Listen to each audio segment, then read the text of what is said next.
wave, step at the side when we coming. Feel it in your chest, the syllables get pumping. People on the street get panic and start running. Words on loose leaf sheet, complete coming. I jump on my mind, I summon the rhyme, I'm dumping. Healing the blind, I promise to let the sun in. Sick of the dark ways, we march to the drumming. Jump when they tell us that they want to see jumping. Dad, I want to see some fist pumping. Lift something, take back what's yours. Say something that you know they might attack you for. Cause I'm sick of being treated like I have before. Like a stupid standing for what I'm standing for. Like this war's really just a different brand of war. Like all right, guys, welcome to Wide Awake Radio. I am your host, Charlie McGrath. It is the 15th of December, Wednesday. And coming up in just a few moments, we're going to bring on the founder of theeconomiccollapse.com, as well as endoftheamericandream.com, as well as a number of other projects he's worked for, or another of his accomplishments has been a lawyer in Washington, D.C. I'm excited to get him on here. I just had a little quick conversation with him before the show, but we'll be bringing him on in just a minute. I wanted to first of all, I'm running late getting to the program tonight, and I wanted to thank Warren for doing, from all accounts, a terrific job in filling in for me for last night. And if any of you saw my promo vid for tonight's show, I wanted to dispel a nasty rumor. And, of course, this is from one of the show's favorite comedians, the Eastwatch. Last night, Warren said, you'll be changing the name to Warren Awake Radio, and he'll be taking over while I bought a new home and moved to Barbados. Why are you leaving us? So let me dispel that rumor right now. Eastwatch, I'm not leaving.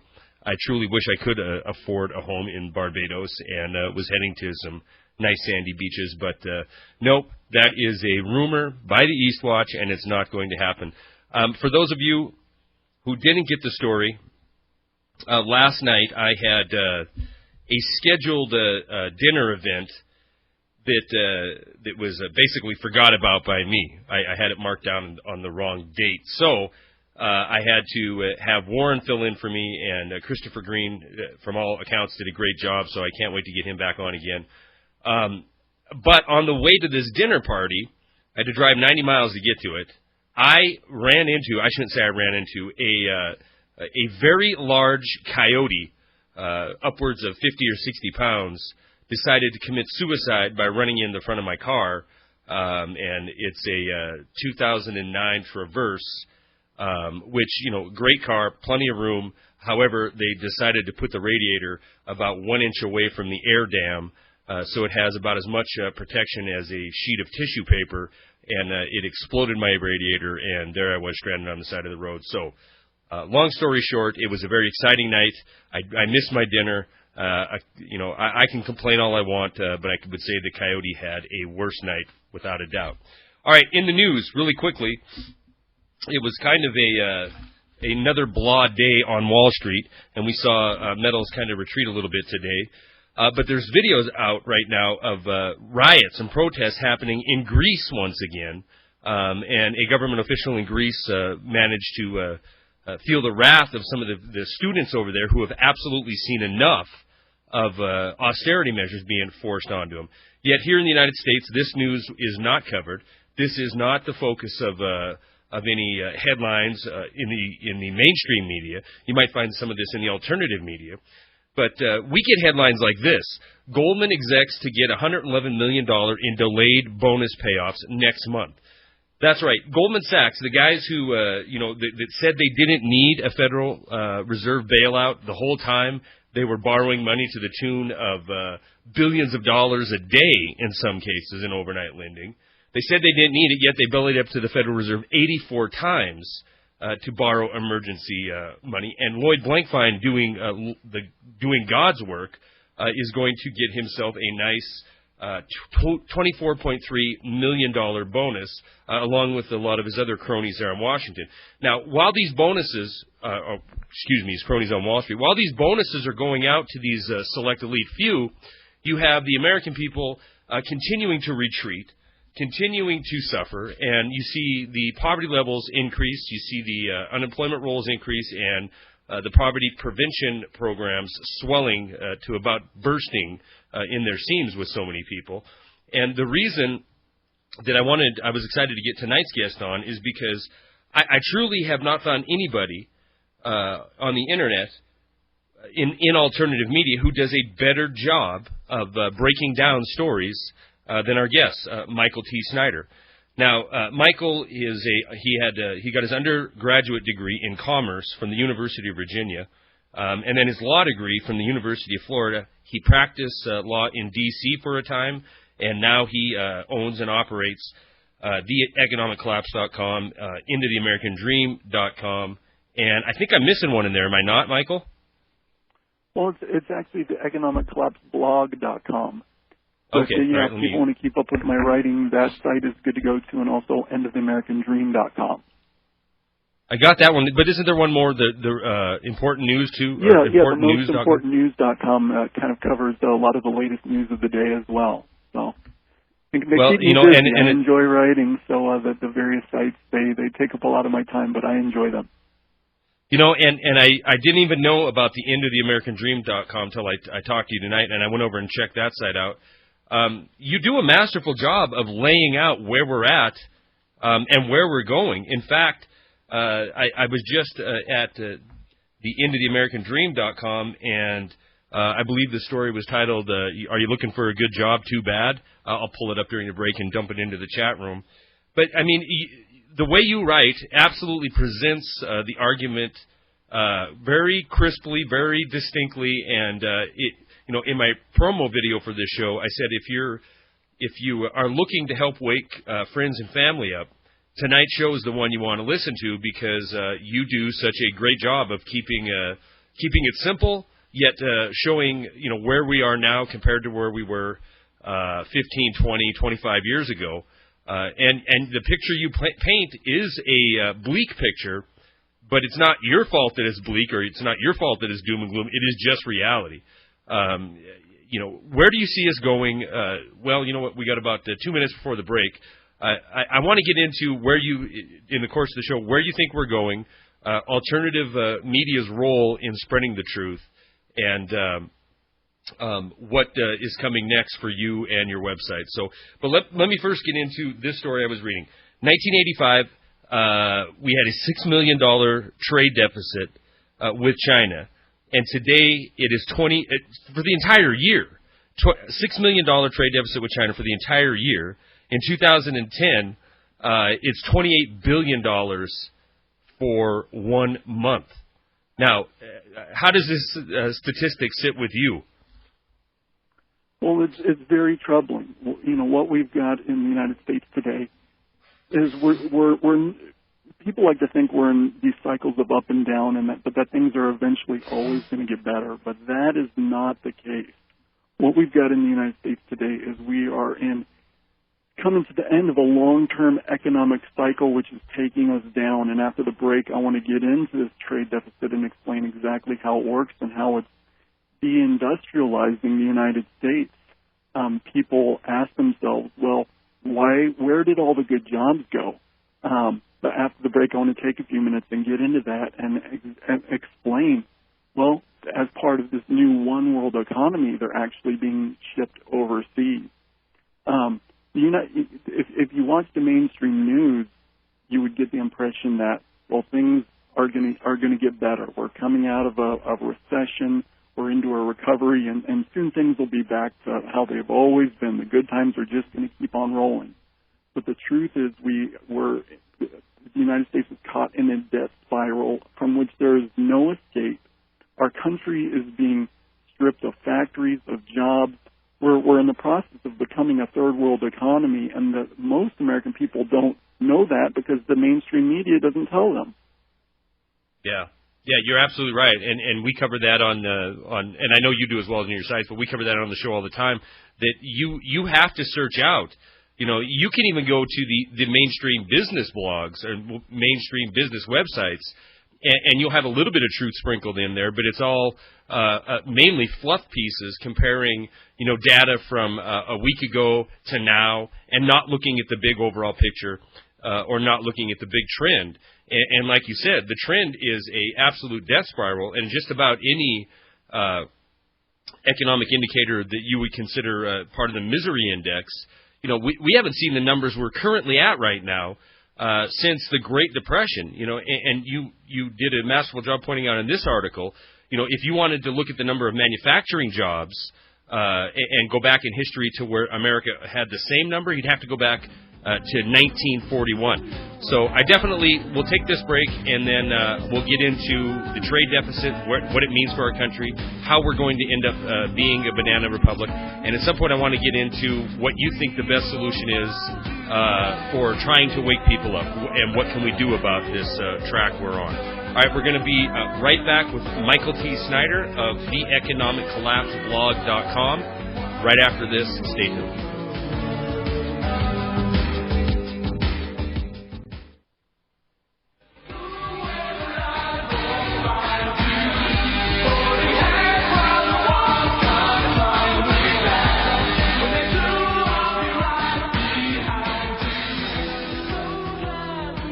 All right, welcome back to Wide Awake Radio. I am your host, Charlie McGrath. My website's wideawakenews.com. We have about 90 people in the chat room right now, so if you'd like to join in the chat and post questions for myself or Michael, go ahead and head over to wideawakenews.com and enter the chat, and I will pull the questions out during the break. Yeah, Michael, this morning I get up and I check some of the business websites. And of course, it's going to be cheery stories about manufacturing being slightly up. Consumer confidence is starting to gain momentum. But the idea is they like to take statistics in a very, very narrow short term and try to generate a little bit of interest in getting out there and buying. And you have a degree in commerce. You were a lawyer in D.C. for a while, and you run several blogs on the economy. Isn't it?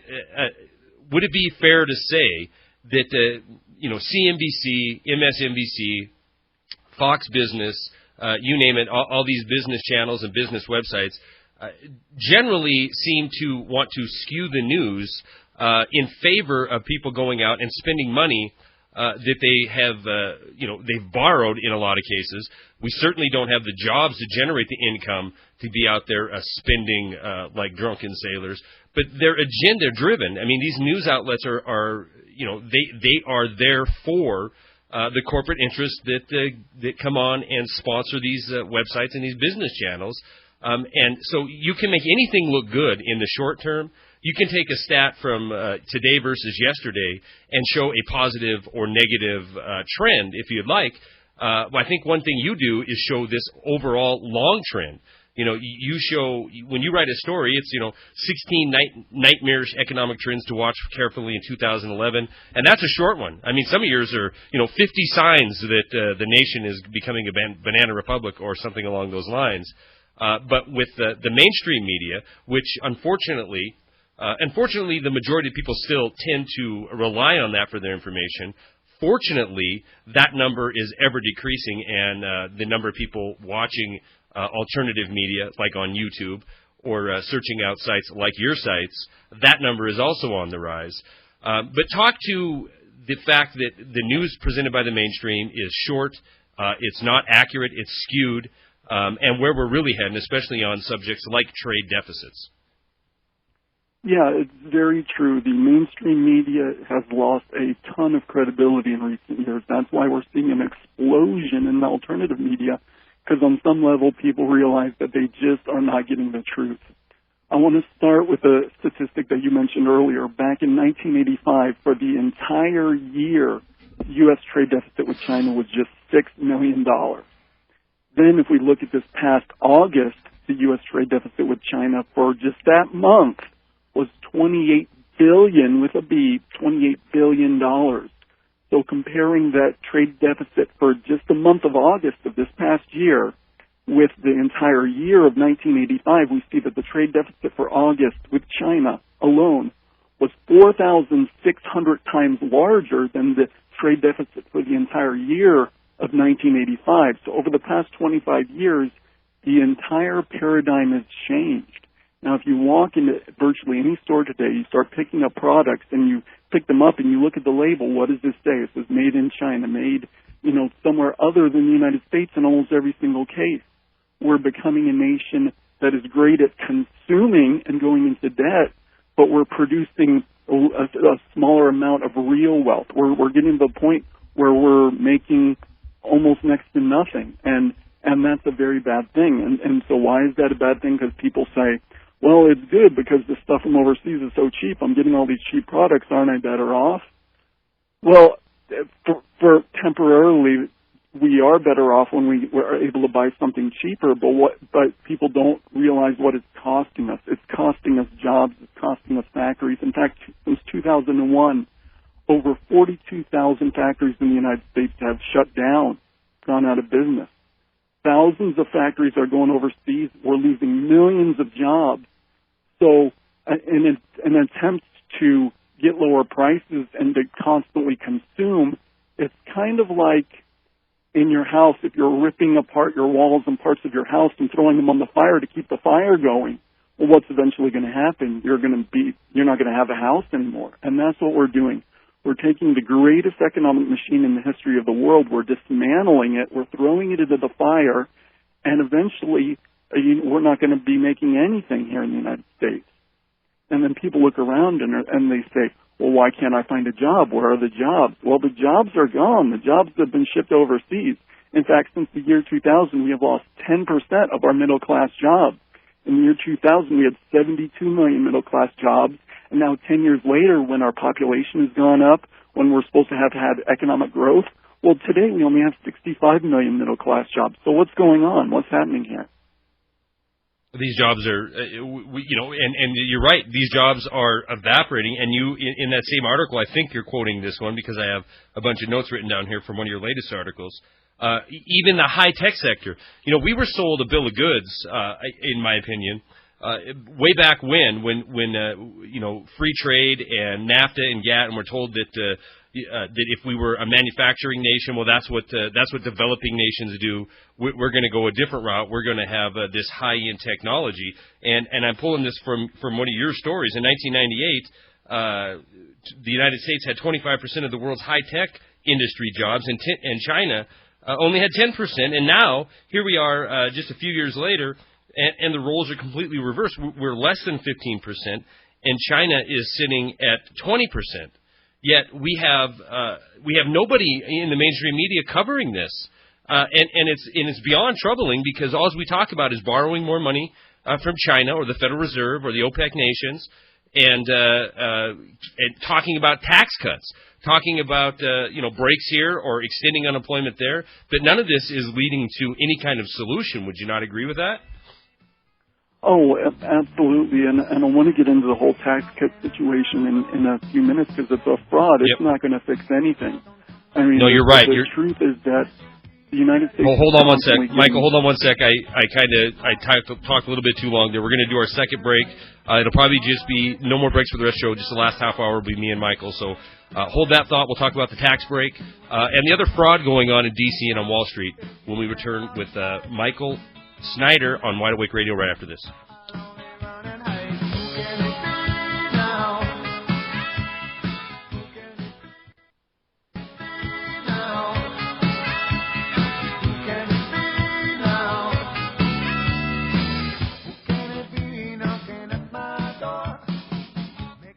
All right, welcome back to Wide Awake Radio. I'm Charlie McGrath, your host. The website's wideawakenews.com. Get in the chat room if you'd like to post questions or comments for myself or for tonight's guest, Michael T. Snyder.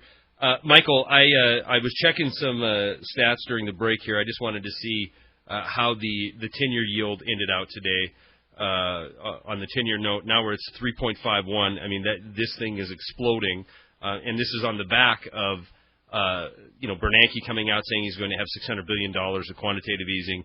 He's defending that not only in the mainstream media around this country, but around the world for that matter.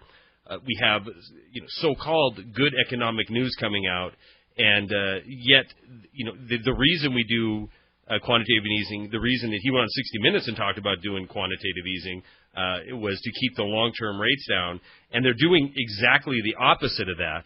So we have this major bond crisis that we're looking at potentially coming down the road like a freight train.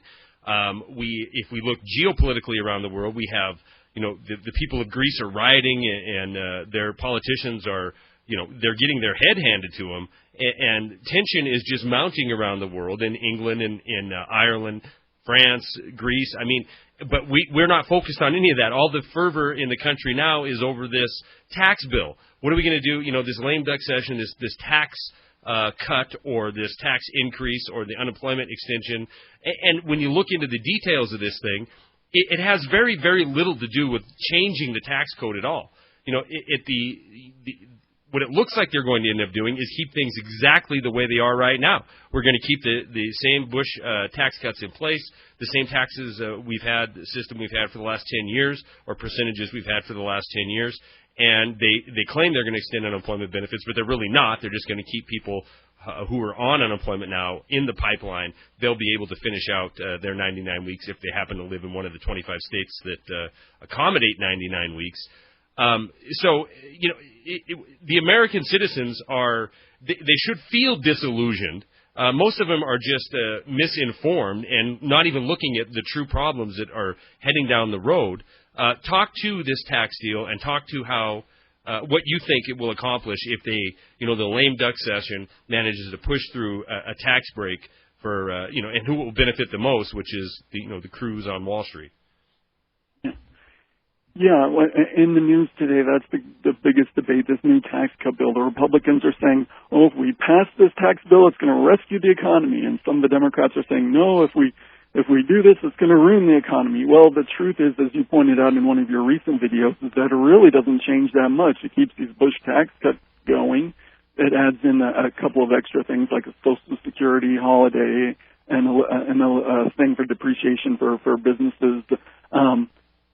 But the truth is that it really doesn't change that much, except the few extra tax cuts they're adding on are going to make the deficits even worse.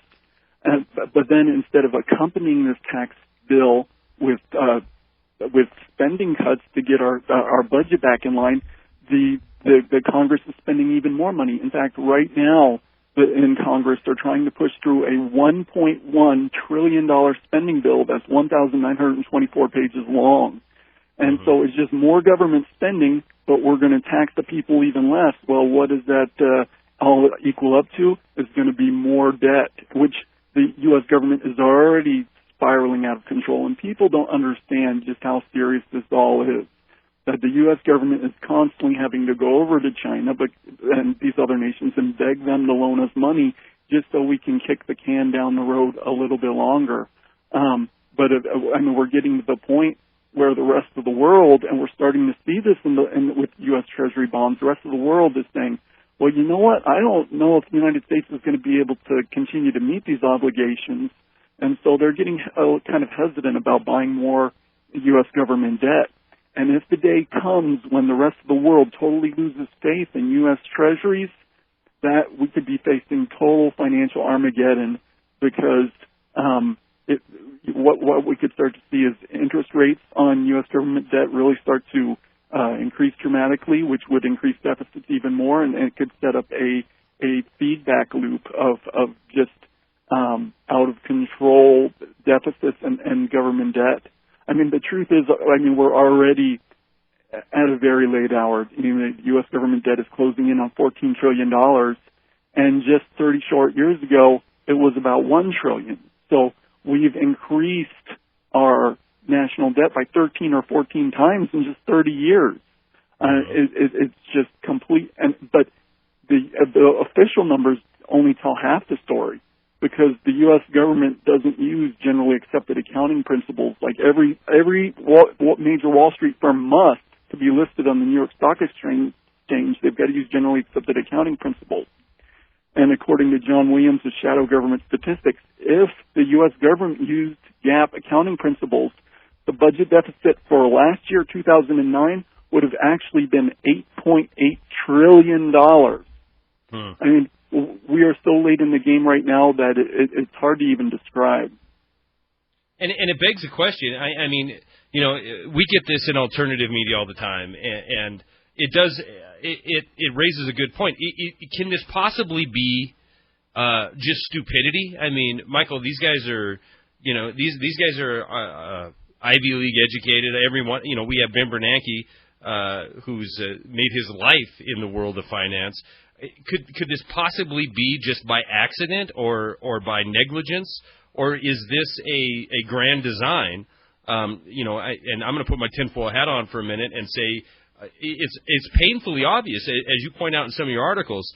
The whole goal is to have this one world economy, but maybe explain a little bit what that looks like for the United States. Are we bringing the rest of the world up to our pay scales, or do we go someplace dark and scary? Well, the American people were never told the truth when NAFTA and the WTO and all these things were being debated. They weren't told the truth about what would happen to them, because what's happening is the American people are being merged into a global labor pool. And so the standard of living for the people on the other side of the world who are getting all of these jobs is going to go up a little bit, but the standard of living of the American people, of the American middle class in particular, the hardworking Americans out there, is going to go down all the way to the rest of the world, because labor has become a global commodity. So jobs are being sucked out of the United States to where labor is far cheaper. And now how can an American worker compete against someone on the other side of the world who makes less than a tenth of what an American worker makes? It's when you look at it, it's like, well, big corporations say, well, why should I hire these overly expensive American workers?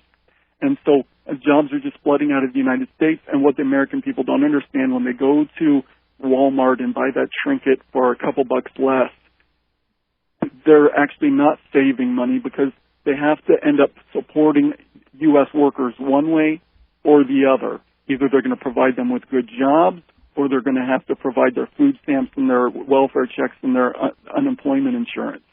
Now, today in the United States today, there are 42.9 million Americans on food stamps. And when you think about that, that's absolutely staggering. There are 42 million Americans that can't even feed themselves without the help of the federal government. In this day and time, food stamps are the new bread lines, and the people are becoming totally dependent on the government. That means we're losing our power. We're losing our ability to stand up for ourselves, because our ability to make a living is being stripped away. I mean, for the vast majority of people in the United States, all they have to offer in the marketplace is their labor. But now their labor is being devalued because they're being thrown into the pool with the rest of the world, with the slave labor on the other side of the world. And our economy is being merged with other economies where they allow what's basically tantamount to slave labor, such as China. And so that's really, really bad news for the middle class. And what I go through in article after article on my websites is that the middle class in the United States is being destroyed, is being wiped out. Now, is this being done by design? Is this being done by incompetence? Is it a combination of the two? That's a very good question, and that leads to some very interesting debates.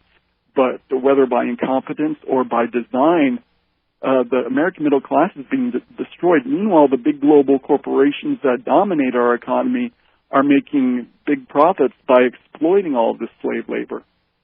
Yeah, and in fact, that's an interesting point, because I want to correct you on one stat, and I know it's easy to get this one wrong because it increases 4.9 or 42.9 million people on food stamps. About a week ago, this number finally pushed over the 43 million. And according to nationaldebtclock.org, it's 43,044,653 are now on food stamps. You're right. This is the modern day food line. And now I get, I don't want to say attacked, but I get some negative feedback on occasion because, gloom and doom. We're talking gloom and doom. And usually my response, if it's an intelligent argument, I had a comment, I was thinking of my last video, comparing, the United States isn't going to collapse. There is no collapse coming. Look at Japan. They'll collapse first. Their debt is 200% of GDP, and we're not even at 100% of GDP at 13 trillion, whatever.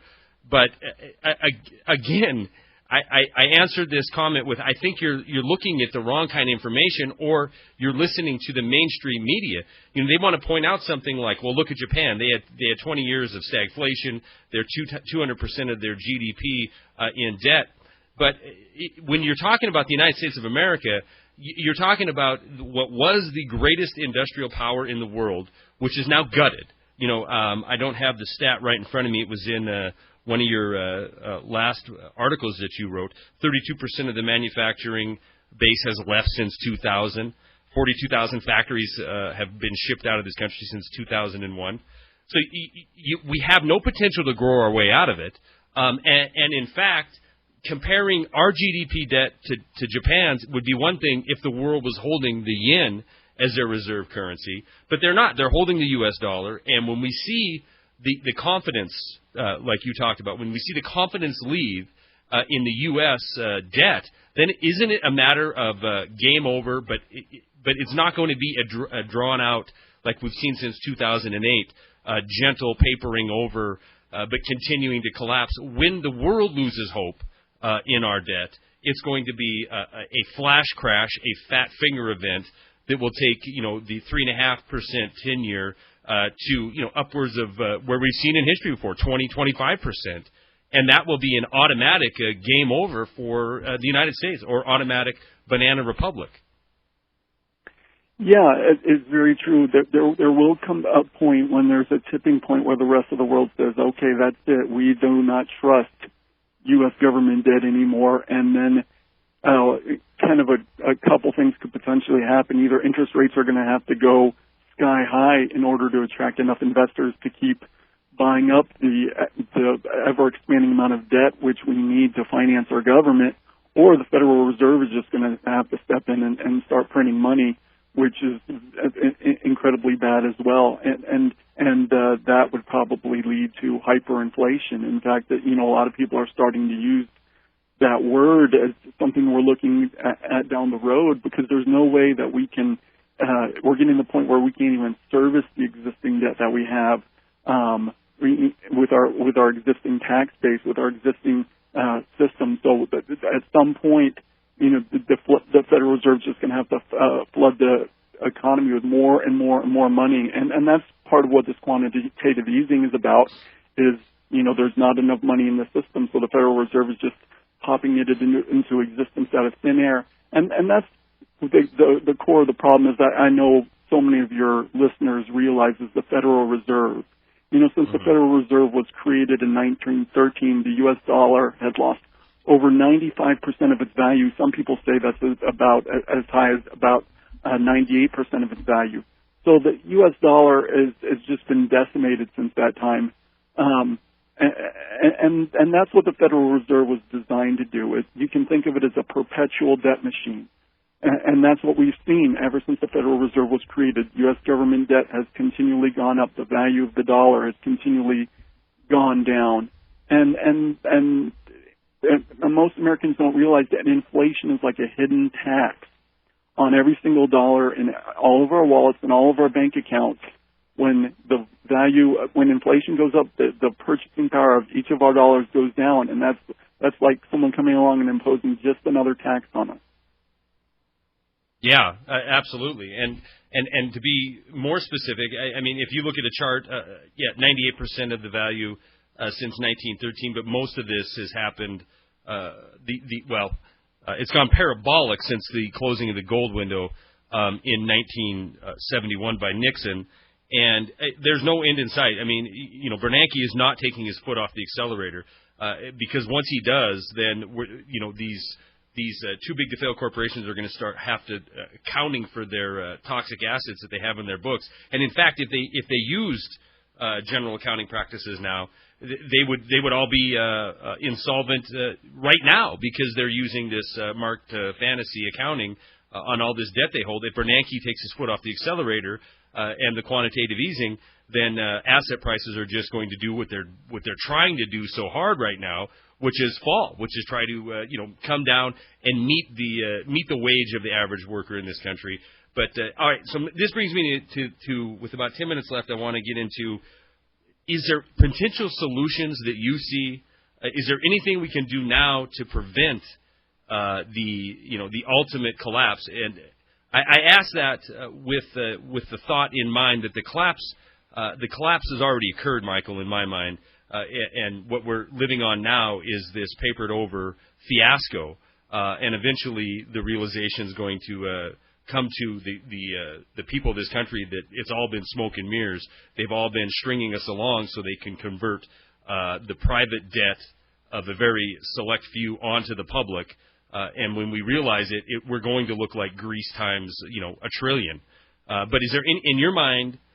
You've been in this game. You have a degree in commerce. You've worked in D.C. So do you see anything that can change the course we're on? Well, unfortunately, what most Americans are looking for is a quick fix, someone to come in and tweak the system and make things how they used to be. And unfortunately, that's just not going to work, and that's why I try so hard on my sites like the economiccollapseblog.com to paint a really bad picture and show people what's really going on, because it's not just a quick fix. It's not just, okay, I'm just going to press a couple buttons and things are going to get back to normal. What we need is radical surgery on the system, but most people are not going to be willing to accept it yet, because things are still pretty good for most Americans. Now, for about 25% of Americans, or maybe a little more, things are really starting to fall apart. But for most people, things are still pretty good. There's a lot of troubling signs, but life is still pretty normal right now. The crash hasn't happened yet. So are Americans going to be willing to accept the radical solutions that are necessary? For example, the Federal Reserve, as we mentioned earlier, it's at the core of our problems. Would the American people be willing to accept the end of the Federal Reserve and a transfer to a money system that is not based on debt? That would be a radical solution. And right now, things are still pretty good compared to, and certainly compared to where they're headed. So the American people are starting to wake up to the Federal Reserve, certainly more than we've seen, but are they willing to accept a total restructuring of how money is created in this country? That's a big question. And another thing, as we saw on the recent Black Friday, Americans just go crazy. They'll trample one another to get their hands on cheap stuff made overseas, over in China. They'll literally push and shove each other out of the way. But what we need to do is we need to totally rethink the way that we're doing trade. What we need is balanced and fair trade, and not the quote-unquote free trade that we have today, where we're merging our economy with economies like China. So we need to radically rethink what we're doing in foreign trade and stop this flow of factories and jobs and wealth out of our nation. But are the American people willing to give up their addiction to all the stuff made overseas? And that's a big question. I don't know if they're ready to give up that addiction yet. So the truth is that neither the Democrats or the Republicans are offering anywhere close to a solution to these massive problems that we're facing. Every single month the U.S. government is going into more debt. Every single month our state and local governments are going into more debt. We've piled up the biggest debt bubble in the history of the world. In fact, if you add up all forms of debt in the United States, consumer debt, business debt, all levels of government debt, it's somewhere in the neighborhood of 360% of GDP. And so we've got the biggest debt bubble in the history of the world, and we're headed for an incredible amount of trouble. But the American people, most of them still think everything's going to somehow work out. So I try to make people aware of the solutions in the larger term, but ultimately I don't think that either political party is going to even come close to offering anything like a real solution. So on an individual level, we all need to start preparing. On an individual level, we need to start doing things like storing up food, learning how to grow a garden, figuring out what we would do about water in the future if there was a major problem. We need to start getting out of debt. We need to start thinking about, can I invest in a piece of land? Things like that. Starting to think of, if the economy does crash, if financial Armageddon does arrive at some point, and hopefully it won't be anytime soon, but things look worse by the day. So what are some things that individual people can do to protect themselves and to prepare themselves in case they can't run out to the supermarket and just fill up their carts with all of the goodies that they've always been able to do? What if things really do fall apart? those are the type of things that I encourage people on an individual basis to start thinking about. Yeah. No, I agree. And I, on your sites, the economiccollapseblog.com, you have, I'm looking at it right now, you have a lot of good resources in gold and silver, emergency food water filters, and not only are you showing where we're at, condition we're in now, you are helping people by giving them an outlet or at least some avenues to help prepare. I agree with you on the Federal Reserve. If we could point at one entity that has led to where we're at, and I would say it's the central banking systems of the world for that matter, but Federal Reserve being now with 21,000 transactions linked out in emergency lending truly is the bank of the world. I hold out some hope because people like Ron Paul are gaining I say that I have faith or I have some hope because people like Ron Paul are in D.C. and they want to get something done.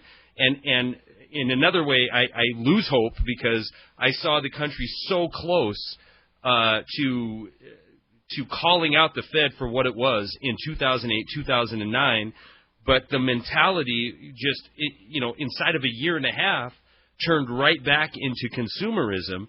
And you pointed out nicely, Black Friday comes around and people are, once again trampling each other to get their cheap-made foreign stuff. And it is unfortunate that it's going to be that losing that addiction is going to be a wake-up call to a lot of people, and it could be extremely painful. I mean, it could be extremely ugly in this country. There's a lot of people who truly think, we are the United States of America. We're the greatest country in the world. We cannot ever have the same problems that they're having in Ireland or around the world or in Greece. The 43 million people who need the assistance from the government will always have it. The 99 weeks of unemployment that the people need in order to make their rent payment or to buy their food or fuel, it's always going to be there. But just 2 or 3 days ago, Moody's even came out and said, if this tax cut goes through, if this continuation of the Bush tax cut goes through, we could lose our AAA rating. Now, this isn't the first time Moody's has come out and questioned our AAA rating and the fact that it could be in danger.